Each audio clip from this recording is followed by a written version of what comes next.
Hey, how's it going, YouTube? Sorry it's been a little minute since I made a video. It's baby season for the Anthill pythons. I'm at the new place, I'm in the new kitchen.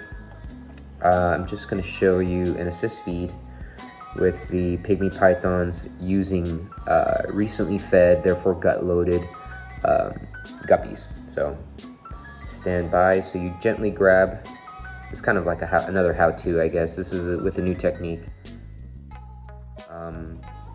You know, not uncommon to other snake species, but I've never heard it being used for Antaresia. So you gently grab the snake's head. And last time I made a video like this, I didn't get a pretty good close-up. So currently I'm just grabbing up a guppy right now. They are stunned, but not quite fully dispatched. So I want them to kind of get that feel of eating a live item, just to kind of help them along. So you can see the animals moving around, the snake's moving around a good amount, because I'm not really squeezing down on them. You can definitely hurt an anthill just by manipulating a little bit too hard. So what I've done is I've grabbed the upper part of the head and the lower part of the head, and I'm controlling the body with my pinky here. Not very well with my pinky. I have a guppy in my index and thumb. So what I do is just roll down on my thumb and then push up on the upper jaw with the guppy head. I place the guppy head in there as far as it'll go. And you can use tweezers to manipulate the head so it kind of has a straight shot down into the mouth. So you can see I'm not pushing in or anything, if that'll focus. So I'm doing that. I am,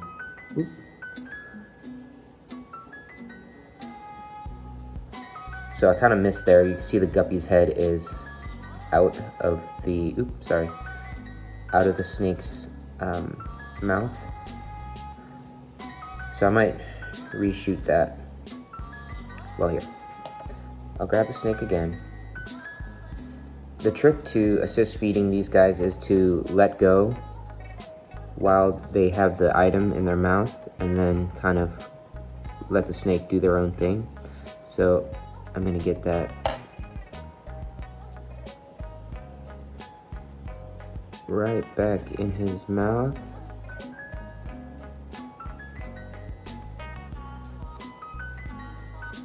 So he latches on, he or she latches on, and then I'm just gonna let go.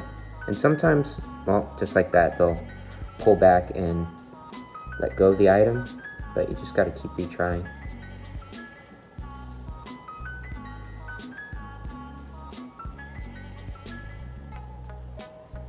So index finger, thumb, pull down on the lower lip, and then with the food item, place it in as far as it'll go.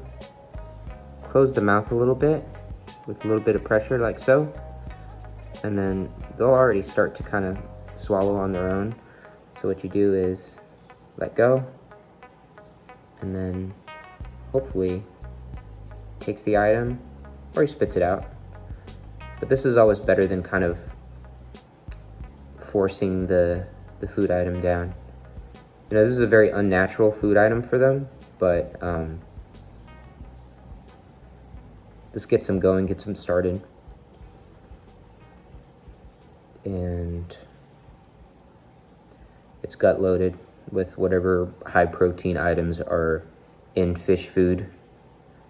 You can use a high quality fish food for, I would assume, better outcome. High protein, 40% protein. A lot of the goldfish diets actually have up to 43% protein, 42% protein. So that's what I use to gut load my guppies. So the guppy is nearly all the way consumed. This is the second one I've done this morning, and I'm kind of just letting him or her chill and take the food item down naturally rather than massage it down. Gets them used to taking a food item down themselves, and then they'll kind of figure it out from there. So yeah, she's got most of it down. You can see it actually traveling down. They're fairly thin-skinned at this point, these snakes. Very delicate skin, so you have to be careful when manipulating them. You can see the guppy right there.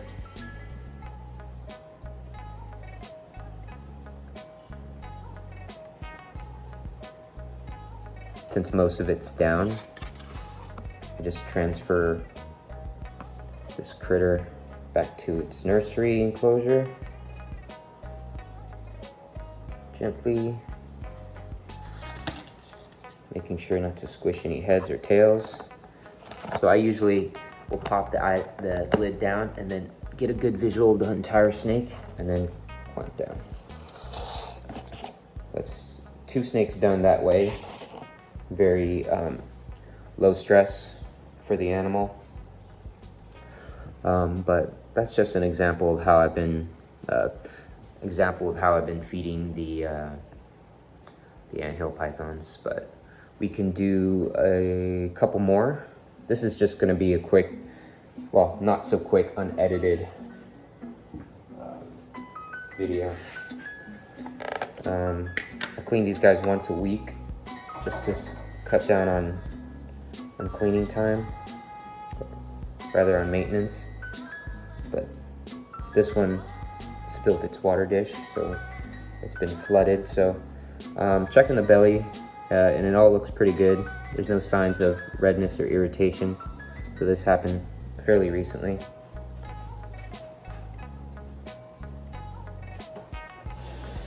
So currently I'm just washing the container out.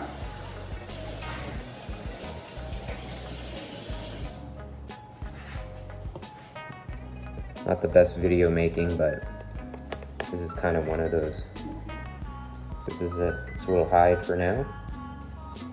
And eventually I'll be transferring these critters to terrariums with sliding tops. Little all glass terrariums, all glass vivs. So again, got the snake, little guy. Look at him telescoping. So cool, huh? Smallest python in the world. This is the anthill python. And for this animal, I'm gonna go with a slightly larger prey item just to give it a bit of a boost. I net these guppies out of my spotted turtle enclosure. And they're about yay big. So once again, got the snake, got the guppy. Use my thumb to roll down on the lip. Use the tip of the guppy to open the mouth, and then kind of just let go, and hopefully the snake takes care of itself.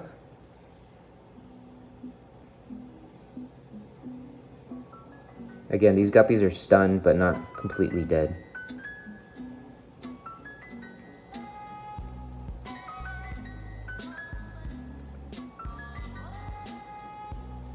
It's kind of hard to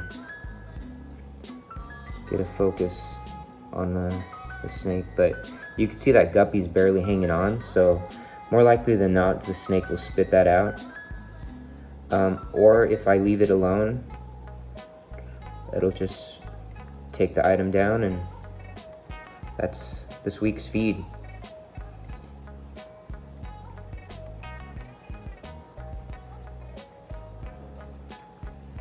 I think this one might take a little bit. And we're on the kitchen counter, but I'm gonna make sure I get this all nice and cleaned up.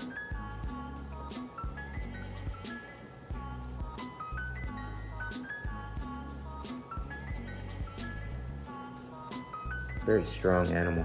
Check that out. For living in a tub, pretty big.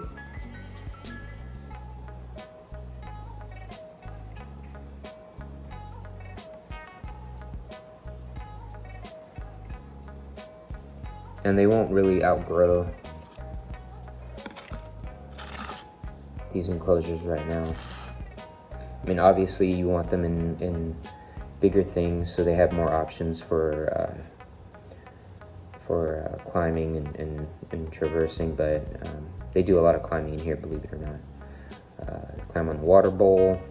They get on this upper lip and then they kind of traverse around, and that's why you were able to see that telescoping behavior that the snake did. You know, it's a strong animal, and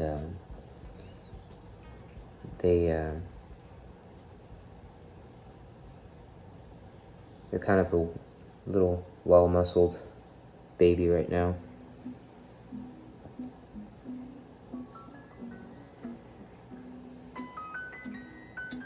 I might help this one out just to, well, you know, it's gonna work on it.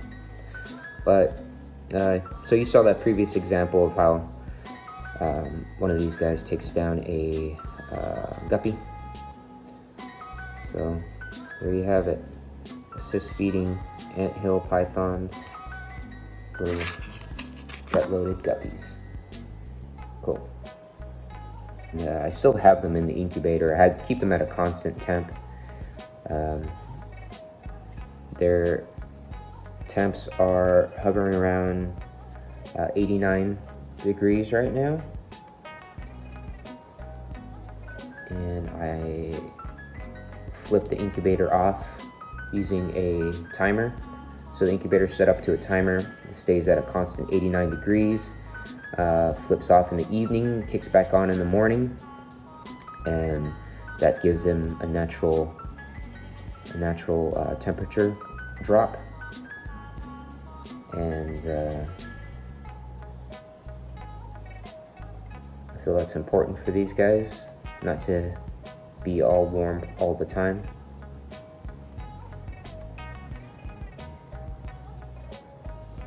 So 89 during the day, and then just if it gets down to ambient room temperature, it goes down to ambient. But it's been the evening temps have been staying pretty high in the mid 70s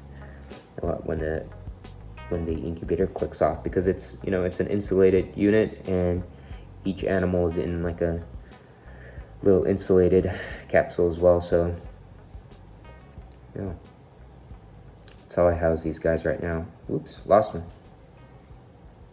So this one I kind of just placed the guppy in, but and he kind of knocked it loose a bit, but so I might just help him along by straightening the guppy out.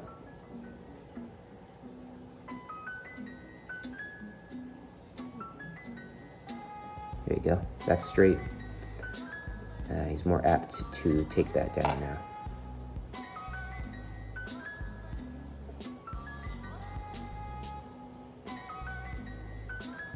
You can see my previous videos, I was butchering mouse tails and whatnot, and that was kind of, it was easier to get down, but you had to do a lot of, you had to assist the animal a lot by pushing it down the throat, and you had to make sure there were no bony shards, because when you cut the tail, you could be cutting one of the segments, the vertebral segments in half, and that can cause some bony shards. So the whole prey item, like a guppy, I don't know, you know, its comparison to a mouse tail, but I can imagine that the nutritional content is a little bit better. You know, it's a whole prey item that's been gut loaded with a fish diet. So I imagine it's pretty complete in terms of what an animal like this could eat in a while. You know, it's no Gidgee skink, but it's something. It's better than a mouse tail. And I've noticed that these animals are actually growing a lot quicker than my previous clutches.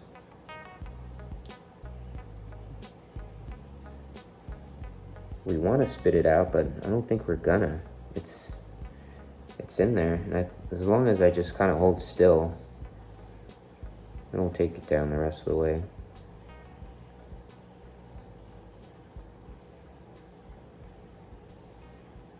You know, I wonder if usually the previous two I just held in my hand and they ended up eating, but this one might take a little bit more assistance. So my life every Wednesday morning is cleaning and feeding anthill pythons right now, but it usually doesn't take more than about 15 minutes or so for 9 snakes. Well, cool. Thanks for watching. It's not an exciting video, but it's kind of a little insight to a different aspect of herpetoculture and the hobby. These snakes are not easy to get started, and I think that's why they command such a high price tag, but it's good that we've got this going in captive breeding programs. You know, animals are going to get smuggled from Australia, and that's a horrible thing, but as long as we can keep culturing these critters for those who want them, then I think that'll be a good thing. Cool. Well, thanks for watching.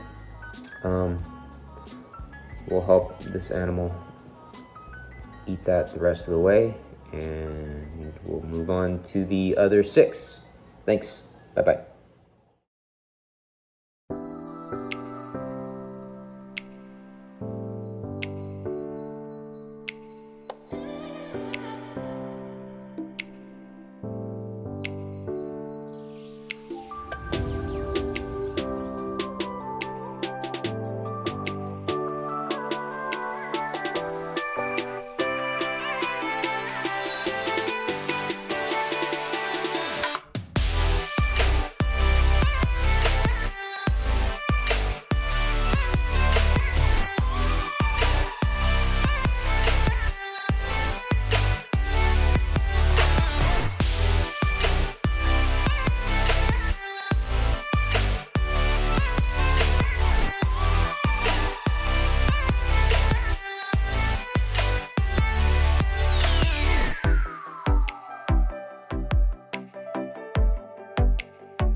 So I wanted to show y'all kind of what that looks like in real time from that last video.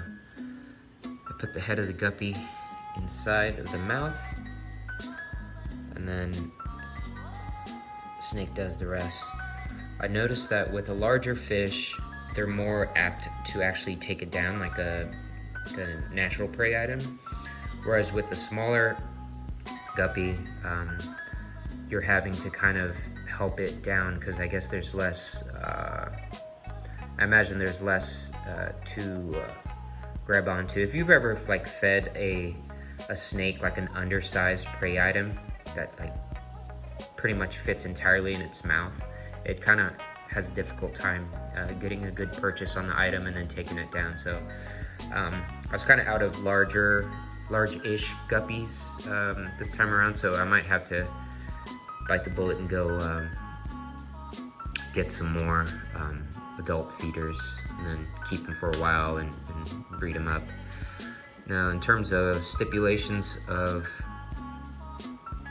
parasites, internal parasites, you know, I'm not quite certain about that whole thing, so I might hold off on that actually, because the guppies that I've had here, I've been breeding for a couple of years now, and they've gone through my system and have figured things out, so hopefully and likely they're clean.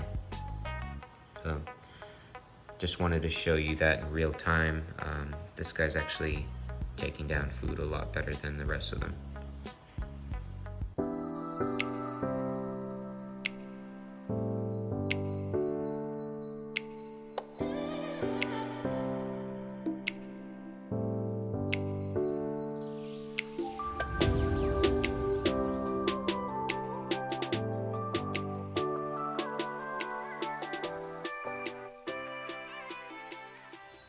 Well, that's it, everybody. 9 baby snakes fed. Right now, everything's all kind of basic, but they go in there, the heat turns on. I might leave the heat on overnight for them today, just to help them digest, and then they'll go back to their normal schedule of heat during the day, heat goes off, slowly decreases, and then kicks back on in the morning. But so far, that's been working for these guys. You know, really afraid of keeping them too hot, too long. Messes with their immune system, I think.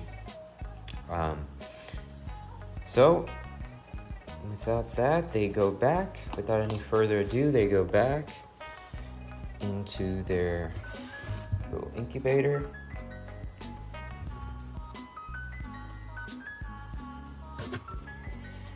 And eventually, when they start eating pinkies on their own, live pinkies to start off with, I will transfer them to a glass enclosure with a sand bottom like their parents are in, and then that'd be that.